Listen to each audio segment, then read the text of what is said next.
자, 안녕하세요. 인류 역사상 가장 성스러운 발자취와 함께하는 붓다술래에 오신 것을 환영합니다. 오늘 말씀드릴 얘기는 지난 시간에 이어서 부처님 열반제일 관련된 열반에 대한 말씀 올리도록 하겠습니다. 지금 이 그림에서 보시는 데가 열반당입니다. 열반당. 그래서 이제 팔종의 열반경에 부처님의 열반에 대한 거는 자세하게 나와 있고, 대승경전에서는 그게 이제 보통 소승경전의 팔종의 열반경에서는 한 7개월에서 6개월 정도의 긴 시간대를 얘기해요. 그래서 마지막 이제 어디로 가시고 맨 마지막에 바이샬리에서 안거하시고 내가 바이샬리를 보는 것이 이제 마지막일 것이다. 라고 말씀하시는 대목이라든가, 안 그러면 거기서 내가 3개월 뒤에 열반에 들겠다 라고 말씀하시고, 뭐 이런 대목들이 쭉 나오고, 맨 마지막에 이제 춘다 공양 이야기가 나옵니다. 춘다라고 하는 어떻게 보면 금세공업자. 그래서 이쪽에 가면 실제로 그 춘다 탑도 있고 그래요. 춘다 탑도 있고 그래요. 그래서 제가 어저께 열심히 또 춘다 탑을 찾았지만 탑이 어디 갔더라고, 사진이. 예전에 찍었던 것 같은데 어디 갔지? 그래가지고 그러면 제가 간절히 찾느냐? 사진 빼면 되죠. 굳이. 인생은 다 그런 거예요. 그래서 그렇게 춘다라고 하는 분의 공양을 드시고, 그 다음에 나중에 이제 복통을 일으키고 그렇게 되는 거고, 거기에 이제 독이 들었다라고 하는 이야기가 있습니다. 그 스카라마타바라고 하는 아주 유명한 음식이에요. 뭔지 모르는 유명한 음식. 뭔지 모르는 유명한 음식. 그래서 그걸 드시고 이제 뭐 돌아가시는 데까지 사연들. 그게 열반경에 나오는 이야기거든요. 그리고 그것과 관련해서 대승열반경은 춘다에게 공양을 드시는 하루 동안, 돌아가실 때까지 하루 동안을 가지고 스토리의 배경을 삼고 거기에 철학적 함의들을 담아내고 있습니다. 그러니까 역사적인 거하고 역사하고 철학하고 약간 다르거든요. 그러니까 역사는 사실적 사건을 구성하는 거고, 그 다음에 철학은 거기에서 내포 의미를 구성하는 거예요. 그러니까 우리도 그런 얘기 하잖아요. 말이 그렇지 뜻이 그렇냐? 그러니까 거기서 뜻이라는 게 어떻게 보면 철학이다라고 생각하시면 되고, 말은 역사라고 생각하시면 돼요. 그러니까 현상적으로 우리가 볼 수 있는 게 있고, 아니 맞잖아. 그러니까 그것에 담긴 의미론이다라고 하면 그게 철학적인 거예요. 그래서 맨 마지막에 이제 공양을 하실 때 그 스카라마타바라고 하는 그 얘기를 잠깐 해드리도록 하겠습니다. 뭔지 모릅니다. 스카라마타바가 뭔지 모릅니다. 근데 이 스카라마타바가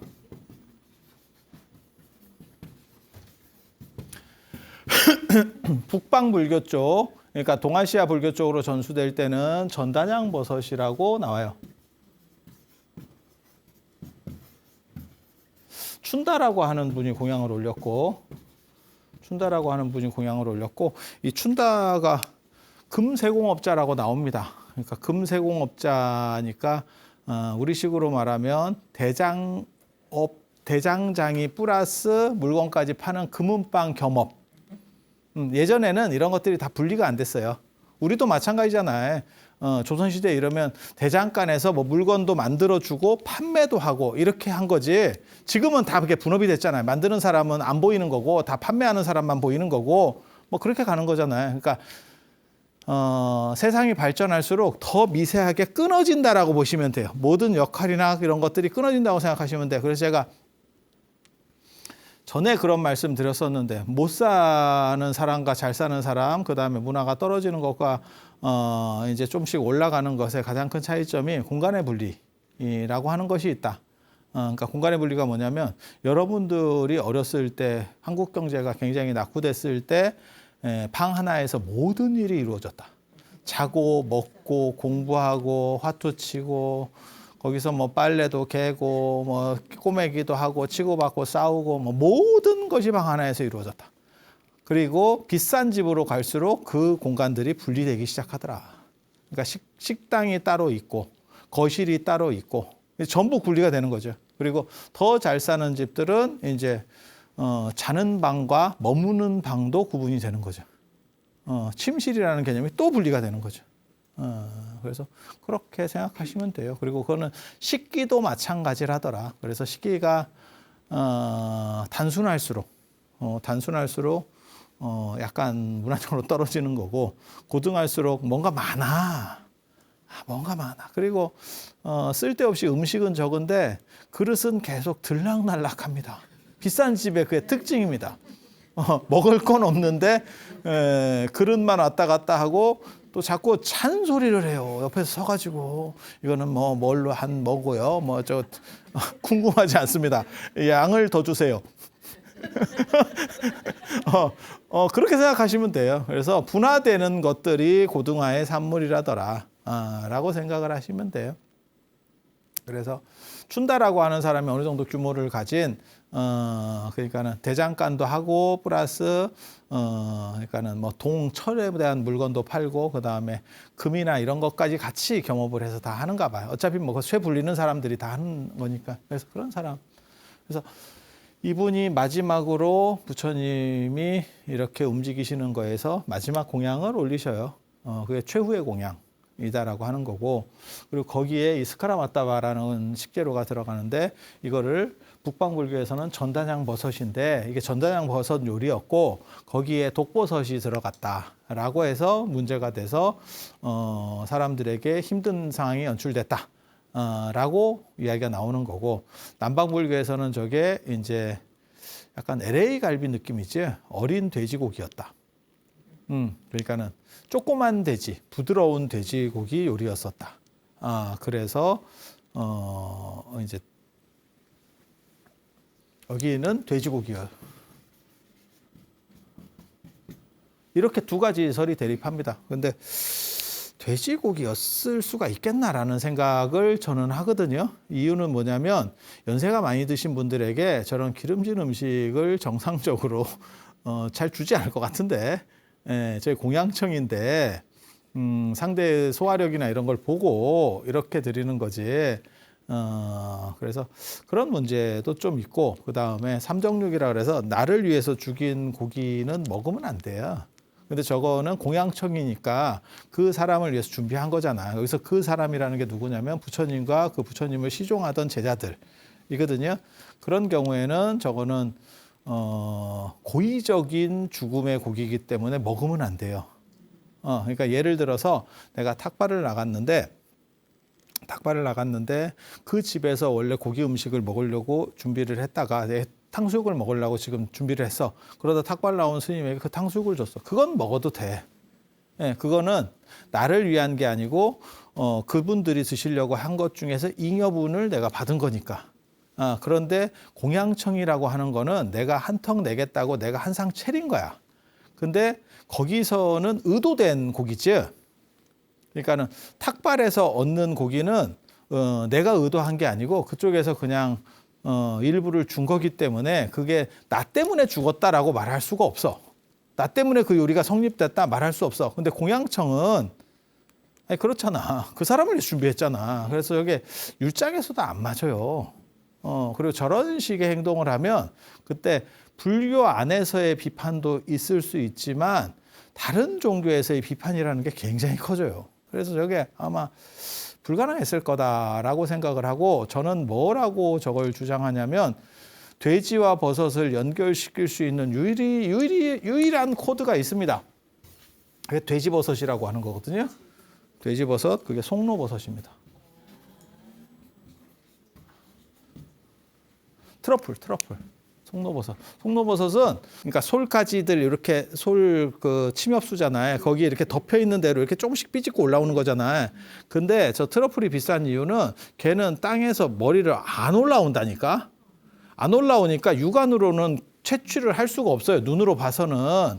그래서 그거를 돼지가 후각이 좋으니까, 돼지 코를 봐봐. 후각 좋게 생겼잖아. 그래서 돼지를 훈련시킨다니까.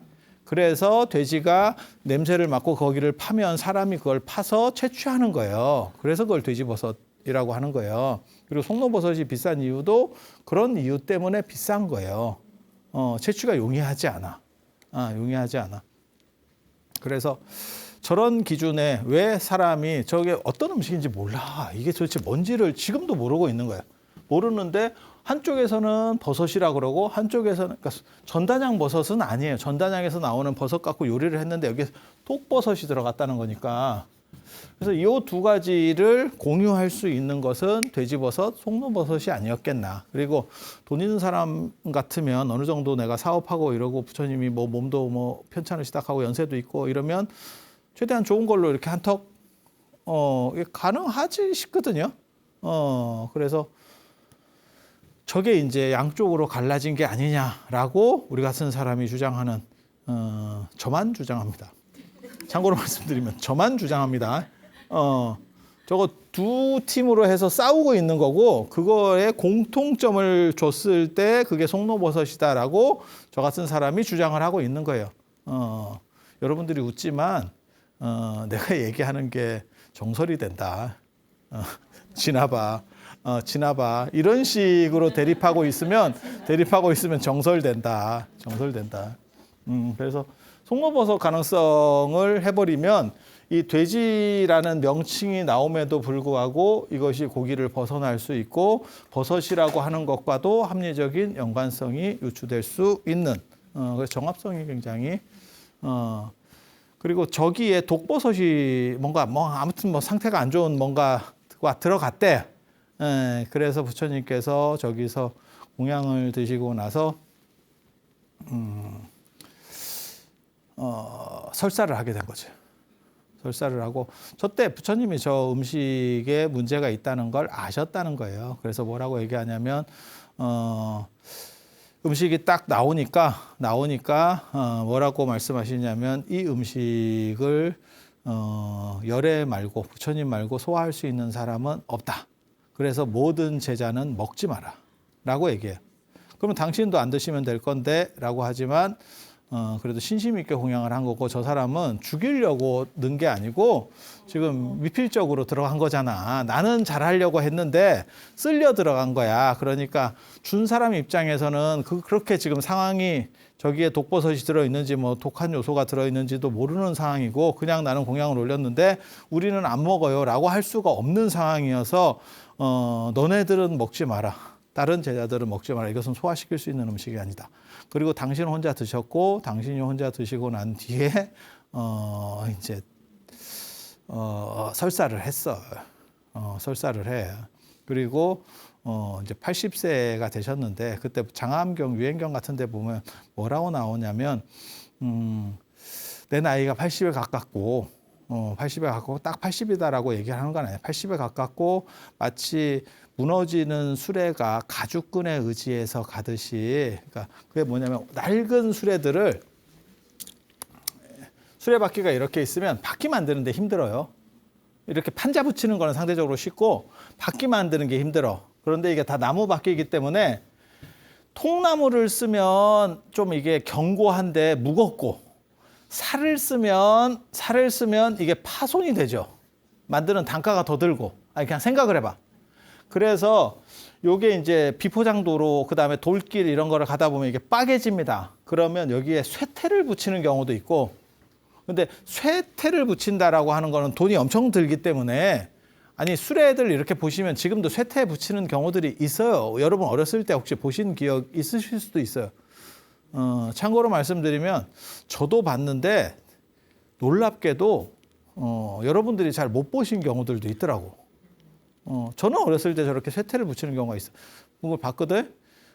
그런데 쇠퇴라고 하는 게 돈이 예전에는 그런 게 다 굉장한 고가입니다. 철이라고 하는 건 굉장한 고가. 그래서 여기를 뭘 붙이냐면 가죽끈으로다가 이걸 통여매요. 이게 버금버금하니까 가죽으로다가 해서 딱 묶어. 그러면 좀 더 쓸 수 있는 거야. 그러니까 재생 타이어 같은 느낌이지. 낡은 수레가 가죽끈에 의지해서 가듯이 나는 그렇게 나아가고 있다. 이렇게 얘기하거든. 그러니까 내가 지금 나이가 많아서 한 80에 가깝고 이러니까 힘들다라고 얘기하는 거예요. 근데 그냥 생각해 보면 저도 그런 얘기 하잖아. 나이를 먹어보니까 노예 고통이 무엇인지 알겠다. 그리고 환갑 넘은 분들은 다 존경해야겠다라는 생각이 든다. 존재만 가지고 존경이야. 왜? 힘들어. 힘들어. 뼈마디가 다 간절한 외침을 해. 그리고 감각기관이 더럽게 오류가 많아요. 뭐가 잘 안 보여. 참 슬픈 거예요. 참 슬픈 거예요. 그래서 내가 80에 가깝고 80이면 더 심하겠지. 그리고 그 당시 80이면 지금으로 치면 110, 120 이렇게 봐도 큰 문제는 없습니다. 그 당시 80이면. 지금 80하고는 지금 80은 괜찮아요. 그냥 까놓고 얘기해서 제가 어른들을 이렇게 많이 이렇게 뵌 바에 의하면 80대 중반 정도가 되면 굉장히 힘들어집니다. 그런데 80 초반까지는 뭐 잘 드시고 운동 잘 하신 분들은 괜찮아요. 괜찮아. 그런데 문제는 50부터 일으키더라는 거지. 50부터 일으켜서 괜찮다는 거지, 좋다는 건 아닙니다. 쓸 수 있는 거지, 좋은 건 아니야. 50부터 가기 시작한 거야.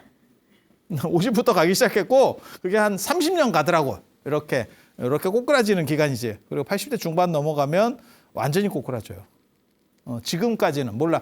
앞으로 더 과학이 발전하고 뭐가 이렇게 하면 그게 90, 100까지 갈 수도 있을 거라고 생각을 해. 그래서 예전에 부처님께서 80이면 굉장한 거예요. 그렇게 해서 낡은 수레가 가죽끈에 의지해서 가듯이 나는 그렇게 가고 있다. 그 좀 멋있고 슬픈 얘기예요. 어렸을 때 그런 걸 읽으면 그게 좀 뭔가 전해지는 게 있어. 전해지는 게 있었어. 그래서 그런 상황에서 춘다의 마지막 공양에 독한 물질이 들어있다는 걸 아시고 제자들은 먹지 못하게 하고 당신만 드시고 그 다음에 설사가 됩니다. 그 모습을 보고 가뜩이나 연세도 많고 이렇게 하는데 이제 상태가 안 좋아진 거지. 그래서 춘다가 후회를 하게 되는 거예요. 내가 한 행동이 맞는가? 괜히 나댄 거 아닌가? 라고 하는 상황들이 벌어지죠. 그때 부처님께서 이미 춘다의 집을 떠났고 이렇게 가다가, 그러니까 춘다 집에서부터 벌써 조금 상태가 안 좋았어. 그리고 길을 떠나서 이제 부처님이 앉아 계시고 거기서 설사가 나고 몸이 이제 체력이 급격하게 떨어지는 거예요. 이게 반복된 설사 같아. 그래서 목이 마렵지. 이제 이게 밑으로 계속 나오니까 이제 목 마려운 거예요. 넣으면 나오는데 그래도 목은 마려워. 우리도 겪어봤잖아.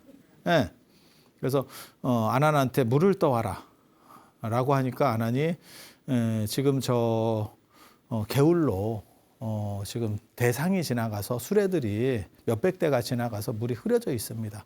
제가 물이 맑아진 뒤에 떠다 드리겠습니다. 이렇게 얘기해. 그러니까 부처님께서 내가 지금 목이 마르다. 아난아 물을 떠다 달라. 라고 또 얘기를 해. 그러니까 지금은 안 됩니다. 지금 물 상태가 너무 안 좋습니다. 그리고 세 번째 또 똑같은 얘기를 합니다. 그러니까 아난이 코파트리면서 가요. 아닌데 이걸 굳이 가서 뭐하노. 그래서 가봤더니 흙탕물로 되어 있더래. 저도 월정사에 살지만 저 앞에 계곡이 있거든. 오대천이 있는데 그거 비만 와도 흙탕물이 되거든요. 위에서부터 쫙 이렇게 내려오잖아. 그러면 그게 막 탕류가 돼요. 근데 그거 좀 지나고 나면 수량도 좋고 물이 한번 쓸려 내려가니까 더 깨끗해져. 딱 그런 거지. 그래서 아유 아니라니까 그러면서 그래도 어른이 시키니까 그걸 넣었더니 기적같이 물이 맑아지면서 맑은 물이 고이더라 라고 하는 대목이 있어요. 굉장히 멋있어요. 그래서 그걸 딱 떠다 드리니까 그거를 딱 드시고 뭐라고 말씀하시냐면 춘다가 우리에게 마지막 공양한 것을 후회하고 있구나. 자기는 잘하려고 했는데 그걸 음식을 먹고 딴 사람 먹지도 못했고 나 혼자 먹고 그 부처님께서 뭐라고 말씀하시냐면 그러니까 예를 들어서 100인분을 준비했어. 그러면 나만 먹을 테니까 너네는 먹지 마라. 그리고 다 뭐라고 얘기하냐면 저 음식은 누구도 먹어서는 안 된다. 저것을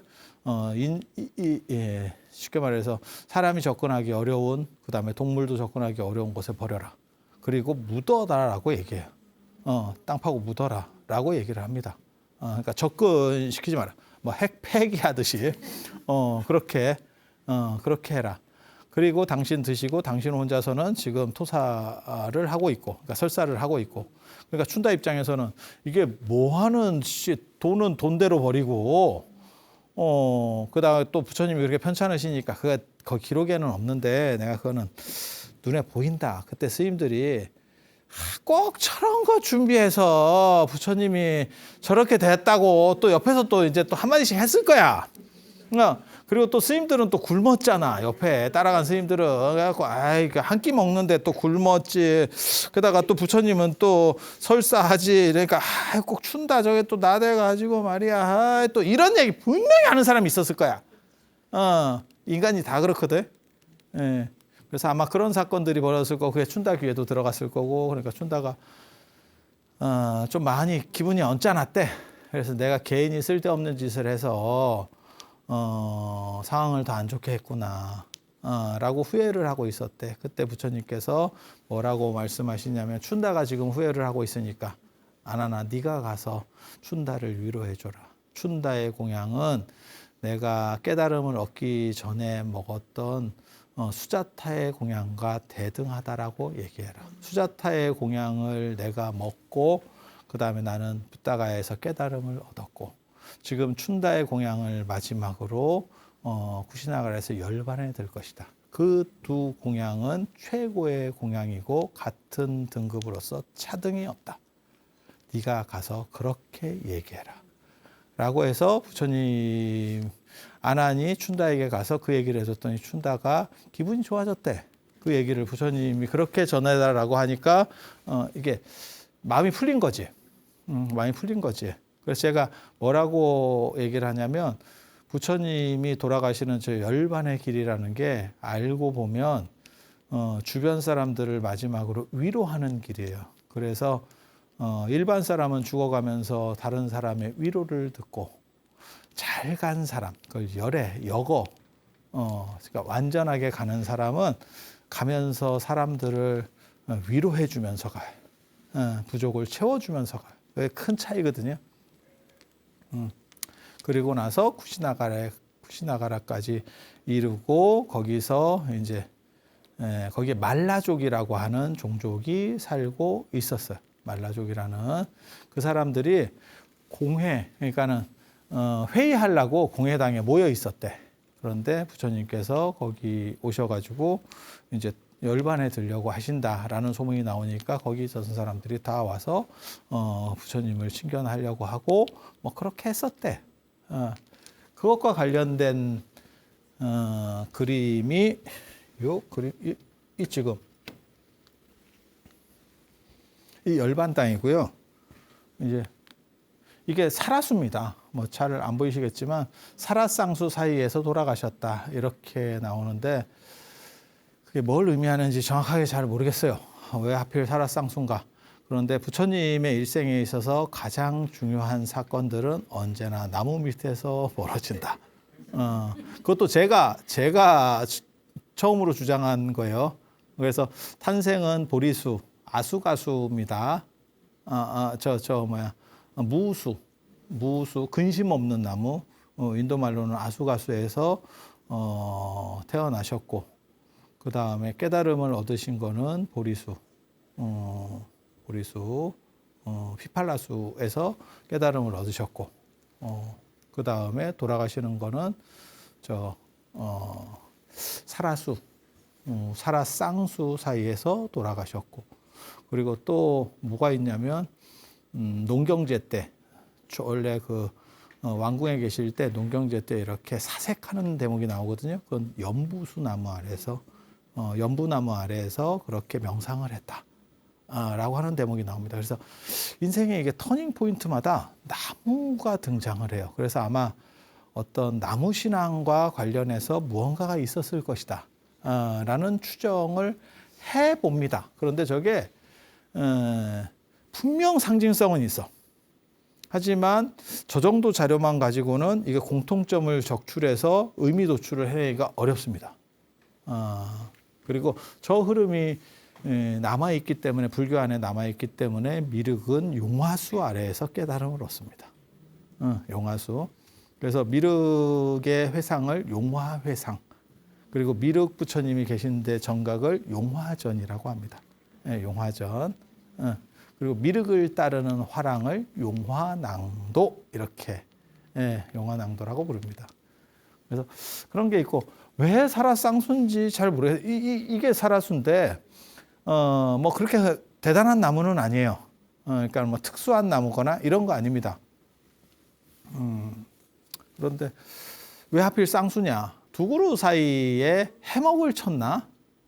라는 생각을 할 수 있고, 그 다음에 2월 15일에 돌아가시는데 저쪽이 가보면 그 정도 날씨가 추워요. 그런데 왜 나무 밑인가에 대한 것도 의문이에요.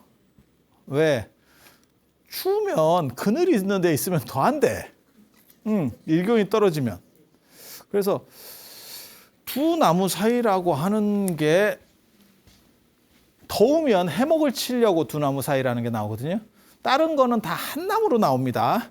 그러니까 무수에서 어머니가 그 근심 없는 나무를 잡고, 그러니까 무라고 하는 건 근심이 없다는 뜻이에요. 그 나무를 잡고 태어났다. 그 얘기는 어머니는 고통 없이 아들을 낳았다. 부처님을 낳았다. 그 뜻이에요. 그 뜻이에요.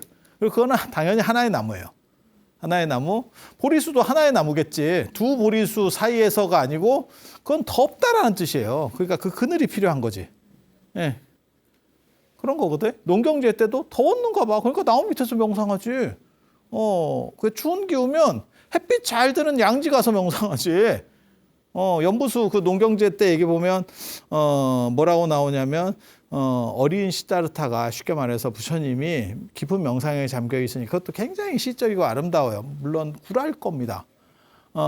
머리 위로 그림자가 이렇게 나무 그림자가 다 이렇게 덮어졌었는데 깊은 명상에 잠겼는데 이게 이제 그림자가 이렇게 옮겨가는 거잖아요. 원래는 나무가 옮겨가는 건 아니고 그림자가 해 방향에서 그러니까 사색이 깊어가지고 안 움직이고 계속 몇 시간이고 있는 거야. 그 사이에 나는 그늘이라고 생각한 데가 이제 그늘이 없어진 거지. 다 이동하는 거지. 그런데 뭐라고 나오냐면 연부나무의 그늘은 움직이지 않더라. 모든 그림자는 움직였는데 그것은 움직이지 않더라. 그러니까 그건 뭐냐면 깨달음과 관련된 깊은 사색이 어떻게 보면 우주의 질서를 바꾼다라고 하는 강한 상징성을 내포하는 거예요. 물론 사실은 아닐 겁니다. 다른 거는 다 움직이고 거기만 움직이지 않는다라고 하는 거는 그것이 중요한 포인트를 얘기하는 거지. 그러니까 뭐 생각하시면 되냐면 그거잖아요. 그러니까 무대 같은 데서도 조명 쉘이 받는 거 그런 거 생각하시면 돼. 하이라이트지 하이라이트 조명 때리는 거거든. 그래서 그런 상징이다라고 보시면 돼. 근데 전부 한 나무인데 하필 여기만 두 나무요. 두 나무일 이유가 있어야 될 거 아니야. 이게 두 나무일 이유가.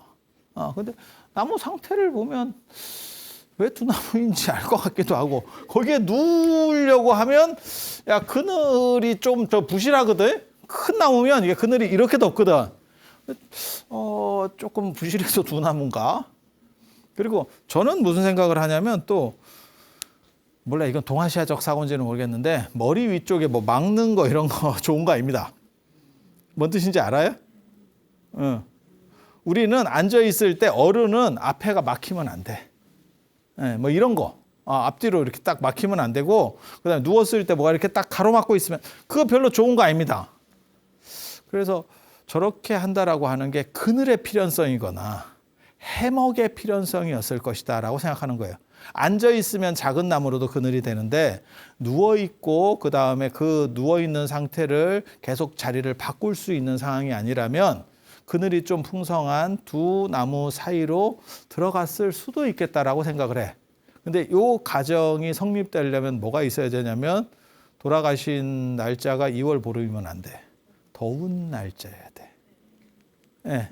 추운 날짜에 그늘에 들어가. 지금 2월 15일이면 인도가 춥습니다. 쿠시나가르의 2월 15일. 그러니까 양력이면 3월 한 15일 정도 되겠지? 춥습니다. 그런데 거기에서 그늘을 찾을 필요성이 없어요.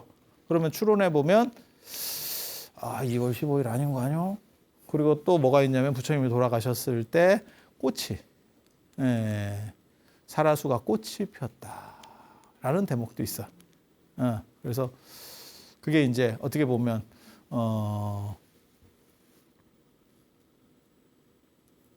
위로에 대한 어떻게 보면 돌아가신 거에 대한 추모의 의미거든요. 그래서 꽃잎이 이렇게 쫙 떨어졌다라고 하는 거예요. 우리도 그런 거 있잖아. 장례식장 가면 향도 올리는 것도 있고 꽃도 올리는 것도 있고 뭐 그런 거 있죠. 헌화라는 개념이 있듯이 이렇게 꽃을 뿌려서 그게 추모도 하고 그다음에 마지막 열반에 든 거를 기리고 축복해주고 찬탄한다라는 의미가 있어요. 꽃비를 뿌려준다 라는 의미인데 아무리 부처님 돌아가실 때 이적으로 그렇게 됐다라고 하더라도 너무 계절이 안 맞으면 나무 입장에서는 골로 갈 것 같은데 그래서 어느 정도 시점이 맞는 게 아닌가라는 생각을 해봐요. 그러니까 더 더웠을 수 있겠다라는 생각을 해본다는 얘기예요. 더 더웠을 수 있겠다. 이거는 제가 추론하는 거예요. 그리고 참고로 말씀드리면 부처님과 관련된 저 날짜들이 다 정확하지 않아. 그건 현장의 대당서역기나 자은전에 보면 이 동네에 가니까 이 날짜가 좀 다르다던데 이걸 다 써놨어. 부파마다 전승들이 좀씩 달라요. 그래서 저같이 이렇게 발칙한 생각도 가능한 거야. 우리는 2월 15일이라고 생각하지만 실제로는 조금 더 따뜻한 때였을 것이다. 라고 생각하는 거거든. 그래서 이게 이제 사라수고, 이게 이제 열반당이에요. 열반당. 앞쪽에는 부처님이 누워 계신 열반상이 있고, 한 6.1m 정도 됩니다. 상당히 큽니다. 열반상이 있고. 들어가 볼까요? 노크를 하면 뒤쪽에는 탑입니다. 뒤쪽에 이제 안 보이시는데 뒤쪽에 탑이에요. 이렇게. 앞쪽에 열반당. 그래서 채광창이 양쪽하고 가운데로 있고. 뒤쪽에는 저건 탑입니다. 동그랗게 있는 탑. 그래서 저렇게 만들어져 있고, 이렇게. 왜 오른쪽으로 길게 되어 있느냐? 열반상이 한 6m짜리, 6.1m거든요. 6m짜리 상이 모셔져 있기 때문에. 그래서 탑 위에는 저기 일산 3개 있네. 일산 3개. 그리고 저 밑에 이제 하미카라고 있고, 그 다음에 이제 복발형. 알이 있지, 알.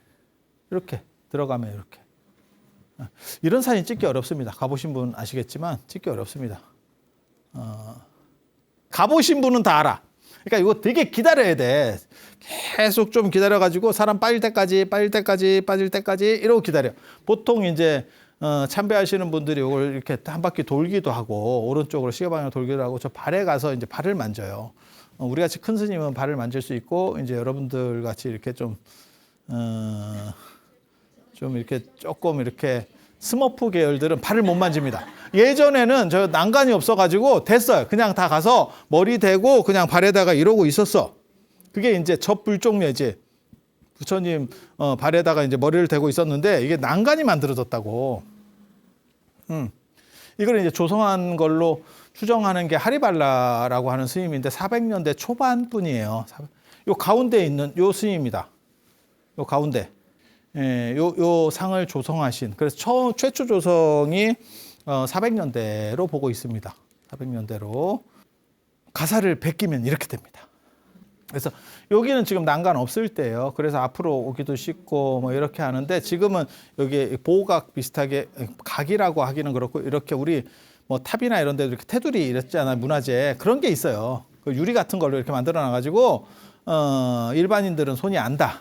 단 이제 우리 같이 이제 큰 스님들은 팔도 길기 때문에 이렇게 하면 부처님 발이 닿습니다. 이게 흙상이기 때문에 진흙상이기 때문에 나중에 파손된 거를 이렇게 흙이니까 이렇게 뭉개져 버린 거를 이렇게 다 보수한 거예요. 상호가 굉장히 좋습니다. 부처님께서 뭐라고 나오냐면 사라수 사이에서 오른쪽 팔을 베고 머리를 북쪽으로 놨다. 이렇게 나와요. 그 얘기는 뭐냐면 이렇게 누웠다는 뜻입니다. 사라수가 이렇게 나무가 있고 그 다음에 이쪽에 나무가 하나 더 있고 부처님께서는 오른쪽으로 누워서 오른팔을 괴고 이렇게 누워서 이게 북남입니다. 그래서 이렇게 누워 계신 거예요. 그 얘기는 바꿔 말하면 서쪽을 봤다는 뜻입니다. 옛날에 고은 선생은 이걸 뭐라고 얘기했냐면 왜 하필 북쪽으로 머리를 뒀느냐? 그게 아마 고향을 생각한 게 아니냐라고 하는데 인도 사람은 뭐 그런 의미는 아니었을 거고 깨달음을 얻으실 때는 동쪽을 보고 앉아서 보리수에서 동쪽을 보고 깨달음을 얻고 출가할 때도 동쪽으로 나갑니다. 그게 이제 태양이 떠오른다라고 하는 거고 그 다음에 돌아가실 때는 오른쪽으로 이렇게 괴면 서쪽 그게 해가 지는 쪽입니다. 그래서 이게 열반을 상징하는 그런 정도라고 보시면 돼요. 이게 이제 아난, 슬퍼하는 아난입니다. 부처님께서 마지막 돌아가실 때 아난이 굉장히 슬퍼했다는 거죠. 열반에 들려고 하니까. 슬퍼한 이유는 나는 아직 깨달음을 못 얻었는데 아난은 그때 수다원이었었어요. 선생님이 가신다 하니까 이 일을 어쩌노 이러니까 부처님께서 아난을 딱 보고 뭐라고 말씀하시냐면 너 일로 와라. 이래서 아난이 슬퍼하는 게 왜 슬퍼하는지를 아는 거야. 그러니까 나 때문에 슬픈 게 아니고 저 때문에 슬픈 거야. 그러니까 너는 내가 열반에 든 뒤에 머지않아서 깨달음에 도달한다. 절대 걱정하지 마라. 딱 얘기를 합니다. 그 굉장히 멋있거든. 그리고 실제로 아난은 1차 결집 때 깨달음을 얻어요. 1차 결집. 그래서 깨달음을 얻고 1차 결집에 들어가는 거니까. 그래서 슬퍼하는 아난 딱 있고 이게 이제 말리 부인입니다. 말리 부인. 제가 에피소드 인도책에 처음으로 뽑았던 게 말리 부인 이야기인데 길거리 캐스팅 당해가지고 사위국의 사위성의 파사이광, 그러니까 코살라국의 파사이광이 이렇게 놀러 나왔을 때, 그러니까 말리 동산이라고 하는 동산에 어떻게 보면 이렇게 허드렛일하는 여성이었었어요. 근데 거기에 왕이 왔을 때 적극적으로 어필을 해서 후궁으로 들어갑니다. 근데 그 사건 직전에 부처님께 공양을 올려요. 공양을 올리니까 그 다음에 왕을 만나게 되거든요. 그래서 이 말리 부인이 내가 부처님께 공양을 올린 덕분에 왕을 만나서 내가 신분을 다 뛰어넘어서 내가 인도판 장희빈이 됐다. 라고 생각해서 겸손하게 그리고 부처님에 대한 신앙이 굉장히 깊었어요. 그래서 부처님이 돌아가시니까 너무너무 슬퍼했대. 그래서 가운데는 이제 이 상을 조성했던 그 스님이 나오는 거고 한쪽에는 안한 스님이 나오고 한쪽에는 말리 부인이 이렇게 참 신기하지. 그래서 제가 분수를 아는 사람은 그 영광이 오래 간다라고 하는 거예요. 장희빈도 참 상황이 좋았는데 거기서 조선왕조실록에서 얼굴에 대해서 한 줄이라도 나오면 엄청난 미인입니다. 장희빈도 그렇게 나오거든요. 장희빈, 어우루동, 어우동, 그 다음에 뭐 패비윤 씨 다 그런 인물에 대한 얘기가 나와요. 그러니까 엄청난 건데도 불구하고 사람이 그 한계를 넘어서니까 결국 무너져 내리잖아. 근데 말리 부인은 고마운 줄을 아니까 결국 그것이 오래 가는 거지. 천장지구 하늘과 땅이 오래 갈 수 있는 것은 그것이 겸양의 덕이 있기 때문에. 지금은 아예 저렇게 새겨져 있는 거예요. 되게 멋있지 않아? 그래서 여기는 지금 보면 머리가 있잖아. 머리가 있잖아. 여기 지금 머리 없잖아. 머리 왜 없는지 아시죠? 우리잖아. 우리 선배니까 머리 없지. 여기 지금 보살님이니까 머리 있고. 참 이렇게 슬퍼하는 자세도 약간 이게 지금 이 자세 뭔 자세인지 아세요? 이거 옆으로 이렇게 꿇어앉는 자세예요. 옆으로 이렇게 꿇어앉는 자세야. 저게 인도나 동남아 사람들이 앉는 저거를 동아시아에서 나중에 중국으로 처음에 저 자세가 넘어왔을 때 웅크린 여우 같구나라고 한족들이 비판했던 자세입니다. 여우가 웅크리고 있듯이 저게 뭐요? 라고 했었던 그 자세입니다. 그리고 저거 비판이 엄청나게 되는 바람에 저거는 사라지고 양반다리로다가 이렇게 하고 여성들 중에서만 일부가 저렇게 저 자세를 앉죠. 방금 그 자세. 여기 보면 여기 팔상도거든요. 팔상도. 그리고 팔상도에서 맨 밑에 보면 이렇게 두 나무가 이렇게 슬퍼해서 휘어서 부처님을 덮고 있고 주변에 이렇게 보살님들이나 안 그러면 제자들이나 신들이 쫙 둘러싸서 여기에 두 종류의 사람들이 있었대. 한 종류는 슬퍼하는 사람들, 그거는 깨달음을 아직 못 얻은 사람들. 깨달음을 얻은 제자들은 흔들림이 없이 그 감정을 추스리고 있더래. 감정으로부터 벗어나 있기 때문에. 부처님께서 맨 마지막에 뭐라고 말씀하시냐면 제자들에게 그 사연이 길어. 나중에 그 긴 사연들은 나중에 진짜 이 붓다술래가 진행되면서 얘기를 해줄 거예요. 굉장히 긴데 맨 마지막에 제자들에게 뭐라고 말씀하시냐면 나에게 물어볼 것이 있으면 다 물어봐라 라고 하고 더 이상 물어볼 게 없자 제가 그 구절 굉장히 좋아하거든요. 방일하지 마라. 쉽게 말해서 놀지 마라. 비구들이여 방일하지 마라. 나도 방일하지 않음으로써 스스로 정각에 이르렀나니 나의 모든 올바름도 다 노력해서 얻어진 것이다. 나의 깨달음이나 이런 것도 다 노력해서 얻어진 것이다. 그래서 너희들도 열심히 노력하면 반드시 나처럼 된다. 그게 인간 승리, 인간 평등, 인간 존중을 얘기하는 마지막 메시지예요. 그렇게 하면서 부처님께서 열반에 드시고 열반성에서 이렇게 중생들을 살펴주고 계시는 그런 상황들. 지난 시간에 이어서 오늘까지로 해서 열반의 내용들, 그러니까는 출가 열반 주간이라고 하는 그 특수성이 동아시아에 존재했다더라. 그리고 열반에 대한 스토리들. 사실 열반에 대한 철학적인 부분들도 있어요. 그건 제가 전에 열반경 강의할 때 사실은 했었던 내용들도 있습니다. 그래서 그거를 얘기할 거리는 안 되는 것 같고 오늘은 열반 주간과 관련해서 그러니까 열반 제일과 관련된 이야기로 이렇게 두 편 전해드리고 다음 시간부터 붓다술래 본격적으로 부처님이 도대체 누군가? 이 양반 도대체 어디서 나왔나? 고타마는 뭐고 석가는 뭐고 이런 이야기들 가장 기본적인 것들 해드릴 수 있도록 하겠습니다. 자, 들어서 감사합니다.